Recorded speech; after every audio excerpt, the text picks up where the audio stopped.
Bonjour et bienvenue ARM. ARM, ça ne vous rappelle pas quelque chose? Allez, pour certains, ça doit leur rappeler le goût d'avant, celui des premiers smartphones, des consoles, des tablettes. Si vous pensez comme le chef que c'est avec des vieux pots qu'on fait les meilleures soupes, eh bien, il se pourrait que le nouveau serveur, l'HPE Proliant RL300 Gen 11, vous émoustille les babines. Imaginez les saveurs d'avant dans une recette d'aujourd'hui. Figurez-vous qu'HPE se relance dans l'aventure des serveurs ARM, Ampère, Ultra et Ultra Max. Ça sent bon, non? Ça respire la générosité, la sobriété, plus relevé en performance, sans saler l'addition, plus de performance, moins énergivore. Allez, laissez-vous tenter, prenez place. Je vais demander au chef de vous mitonner sa nouvelle recette.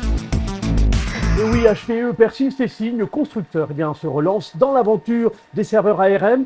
Eh bien, évolution ou révolution, old school ou hype, son nouveau Proliant RL300 Gen 11 est équipé d'un processeur Ultra ou selon la configuration Ultra Max du fondeur Ampère.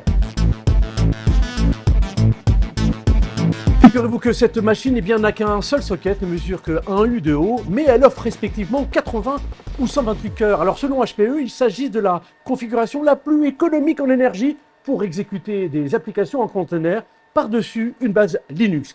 Nous, on retient également que c'est le premier serveur de la génération 11. Et quand on voit les innovations, on est impatient de voir arriver la suite. Dans tous les cas, on ne peut que les encourager. Et c'est bien dans l'air du temps d'optimiser afin de faire plus efficace, moins énergie, bref, proposer plus de puissance avec moins de watts. Alors comment se présente ce nouveau serveur? Vous n'allez pas être dépaysé. Vous retrouvez sous cette façade légèrement plus fine deux formats NVMe U2 et U3. Et jusqu'à 10 disques pour une capacité totale allant jusqu'à 38,4 terabits. Et en option, 2 disques NVMe au format M2 pour l'OS par exemple.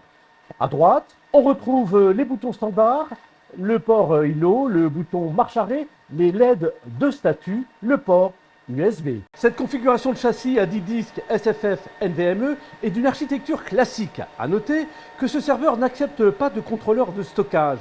On retrouve une rangée de ventilateurs haute performance et haute swap. Dans l'alignement de ces élégants caloducs couleur bronze, se loge la pièce maîtresse. C'est un processeur Ampère, ici un Ultra Max M12830 de 128 cœurs et d'une fréquence de 3 GHz. Il consomme 250 watts. À côté, vous comptez 16 slots de RAM DDR4 qui vous permettent de monter jusqu'à 4 Teraoctets avec des LRDIMM de 256 Go. Ici, c'est nouveau, la carte d'activation M2, je vous en parlais tout à l'heure, pour loger 2 disques boot SATA de 480 Go. Alors, sous les risers, se positionne, et c'est également nouveau, non pas un comme avant, mais deux slots OCPV3 PCI 4, X8 ou X16, selon la configuration choisie. À l'arrière, on retrouve 2 alimentations de 800 watts hot plug, les différents ports entrée-sortie réseau.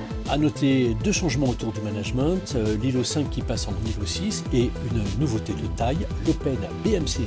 Vous pouvez mettre en œuvre la solution BMC unifiée Open en lieu et en place du firmware HPE Proliant ILO.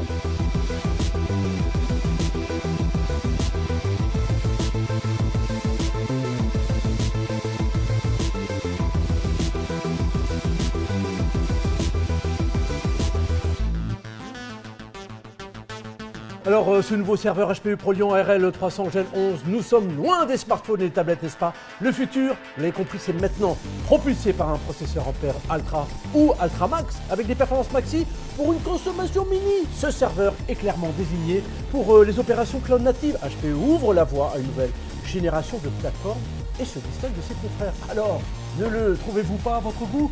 N'ouvre-t-il pas votre appétit d'ogre malgré ses consommations minimalistes? Allez, envie de le tester sur place, à emporter, à vous de choisir. Nous restons à votre service.